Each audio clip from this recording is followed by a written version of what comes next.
Hi, my name is Joanie Eisinger. Welcome to my channel. If you are interested in having a reading, a healing with me, please go to my website, jonieswhitelightshealing.com.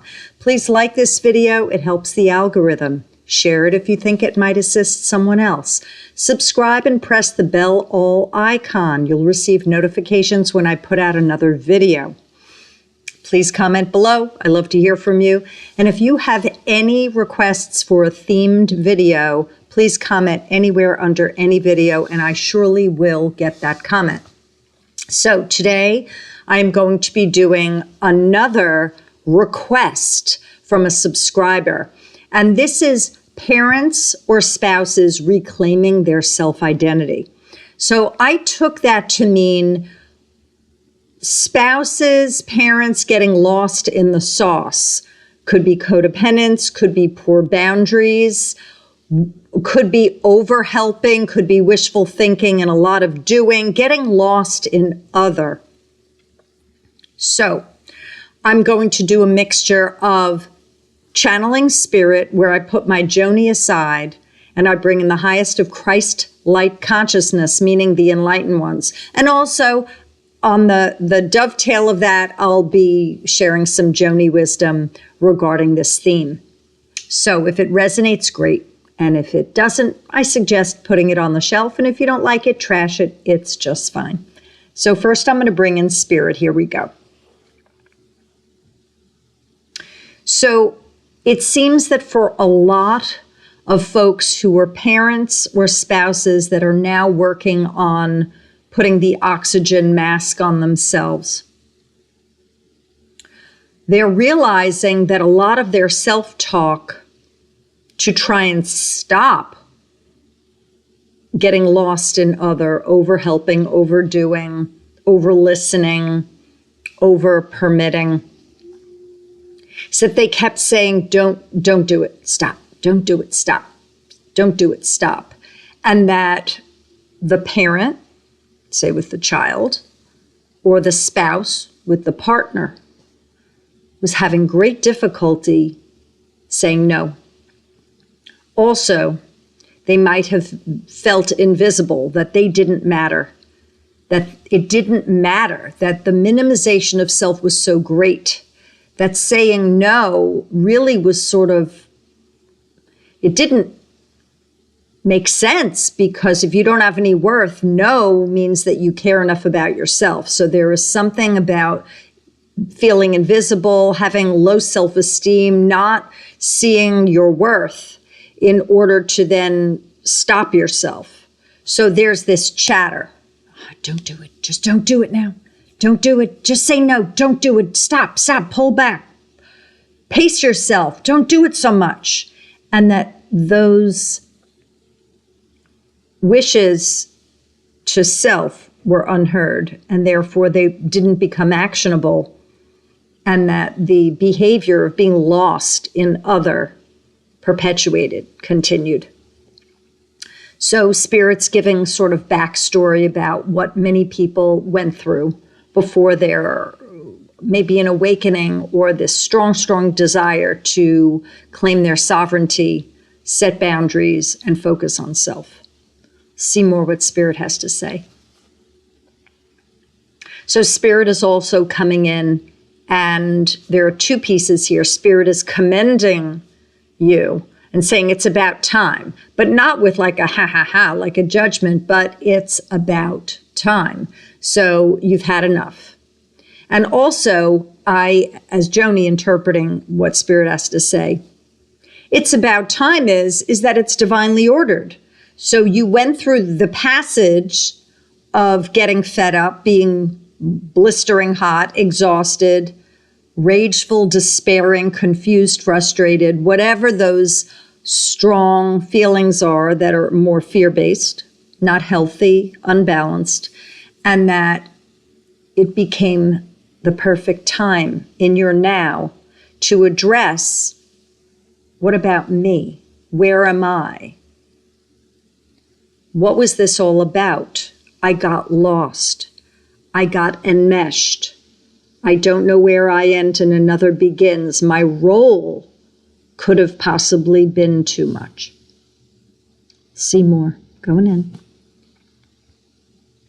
And Spirit is suggesting you take time, that this is not an overnight process. This is a learning, and it is a deep remembering of who you are, that you are a spark, a God spark that comes in to a reality for learning's sake, and that you have lent a hand to child, to partner, to other, and that it has come to pass that you couldn't do what you were doing anymore, that you could have pre-birth planned to be of service, to have this arrangement, could be karma, could be karmic debt, could be learning by opposites, could be curiosity. Whatever the case, why you are reclaiming a self-identity now is that something went on either with a pre-birth plan or post-incarnation where you ended up focusing on other and being very unclear about your identity. Who am I? What am I about? Who am I? That your person blurred. It is divinely ordered, and it is about time. So it's wonderful that you are aware that something doesn't feel right now. So for everything that you have done as a parent or a spouse where you got lost, where your identity was maybe based on other, being so-and-so's partner, being so-and-so's parent, you came to the realization that things need to shift because you matter. So Spirit is congratulating you and saying good for you. So praise yourself for that. Also, Spirit is saying there were a lot of inconsistencies. So you would give, and you might have been enmeshed, yet you were wondering whether this was okay. And then sometimes you would stop, and then you would start. And there was that turning the faucet on and off, on and off. Well, I don't want to. So you'd be frustrated, you'd be terrified, you'd be sad, whatever those feelings are, and that you might have actually pulled the chain back and forth, the rope, the faucet on and off with other, because you were trying to stop.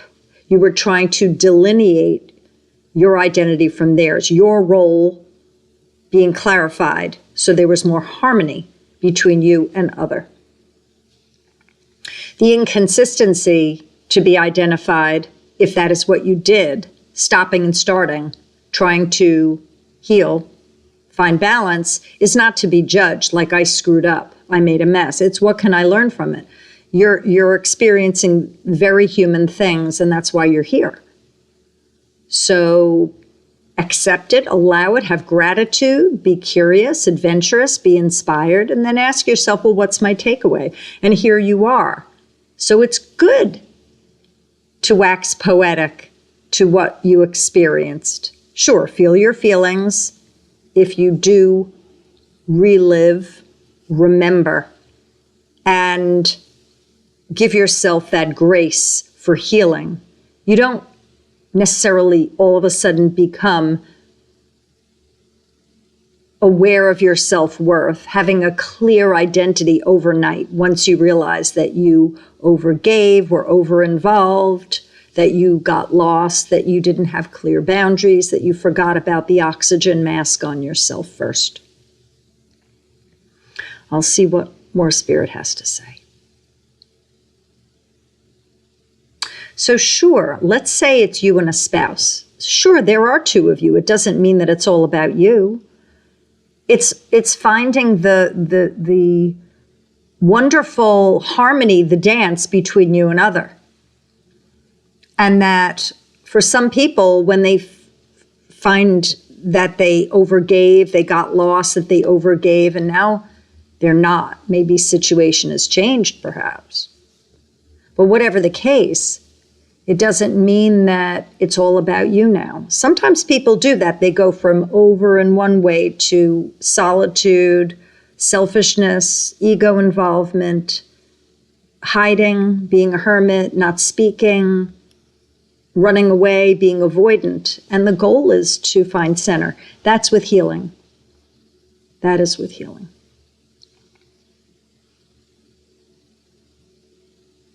If it's with a child, situation could have changed and the child is no longer there for you to be giving and tending. And so that could be sudden, that could be gradual, whatever the case. If you find yourself as one in a different situation, you can praise yourself for all you did, even if possibly you overdid it. You are here today, and you can ask yourself, what can I learn from this? Definition of role changes with separation, divorce, children leaving the home. Could be from someone passing. Could be if you're a caregiver and they no longer need you because the child is going to go to school full time, let's say.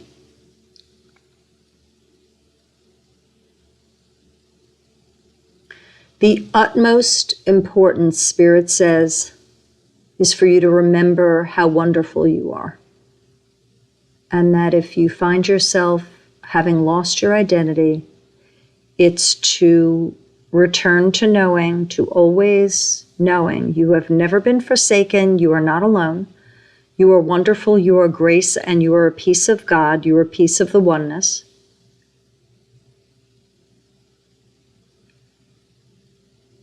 And all is well. That is what Spirit has to say. Now, Joanie's going to come in on the tail of this, and I'll see. Going to go into the annals of my wisdom pack and see what I have to add. So you're not alone. There are many, many people who find themselves having lost their identity. Some people are bored, so they haven't created a life for themselves. So they live through other people. They're constantly keeping busy and doting on other, doing for other, being of service to other. And that some people end up manipulating you and taking advantage if they see that you don't have a life, that you don't have clear boundaries, that you don't say no, that you're a softie. Even if you're bored, they could have you be their mule, carrying for them, and that this is something to be aware of.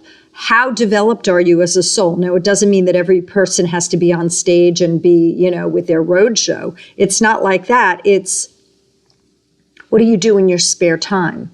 Do you care for yourself, first of all? Food, clothing, shelter. Do you have your basic needs met? And how is your mind? How steady is your mind, your mental health? So we've got your health. We've got your living situation, your finances, your thoughts. Do you have a friendship circle? Do you live peacefully? Are you having an okay time? Are you learning? So these are questions to ask yourself if you've been bored and if you've focused on other than self. Not because you didn't feel you mattered, but because you were so used to doing that and you didn't develop yourself. So you lived vicariously through other to take up time. I think Spirit would even say that's sort of a setup in case that person leaves. In case that person is no longer around, then you could be experiencing rejection, abandonment, and then you could go into self-blame. Why did I do that? You could blame other. Why did you leave? Why did you go? And these are things that are unreasonable because you were unbalanced to begin with, and now you're pointing a finger at self and other. Accept what happened in the past. Be in the moment, accept it, and ask, what can I learn from this moving forward? Because we can't change the past. We can change our present by making better choices. If you are in the process of reclaiming your self-identity, good for you. That's a healthy move. Look at it with curiosity and fun. Who am I? What makes me tick? How would another describe me? And then you could write it down as if you were writing a little bio in a playbill of a Broadway play. How would someone describe you? And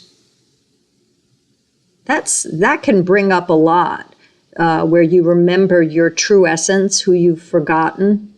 I used to be like that. Oh, wait a minute. That's the way I was, and I don't feel that way. I lost that. I want that again. I want to reconnect with my true essence, who I truly am. Perfect. It's a great exercise to do. Have fun with this. This is about adventure. What is it like to focus on self? Do you like yourself? Do you love yourself? Have you worked on your issues? If you don't like yourself, then it would possibly be challenging to check out self-identity if you think that you identify as a piece of crap. That's not holy. That's not God's spark-like. Therefore, there's work to do.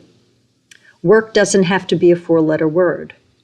It could be met with anticipation of improvement, self-improvement. Love of self is the goal. That's not selfish. Isn't that your birthright, to love your being of love? Makes sense to me. So you journey through this incarnation as you are journeying elsewhere in many, many simultaneous incarnations for soul growth. So self-identity reclamation, classic. Empty nesters, people who find that they are separated or divorced, people that find that someone has passed and they were tending to them, or they were tending to you. Whatever the case, if you got lost in the sauce, you're one of many who might have somehow tripped up in some way, feeling that it was boredom and you were filling time with other, that you didn't feel that you were worthy, that you mattered. Possibly you weren't even taught to say no. There are many people that have permissive parents and caregivers, teachers, that are loosey-goosey and let everything go, even if it's not appropriate, and that could have been passed on to you. That's not healthy. No is in the vernacular. It's part of limit setting. It's for safety. It's of concern if a person does not know when to stop and also not say no. Permissiveness is an open door, and an open door creates no boundaries.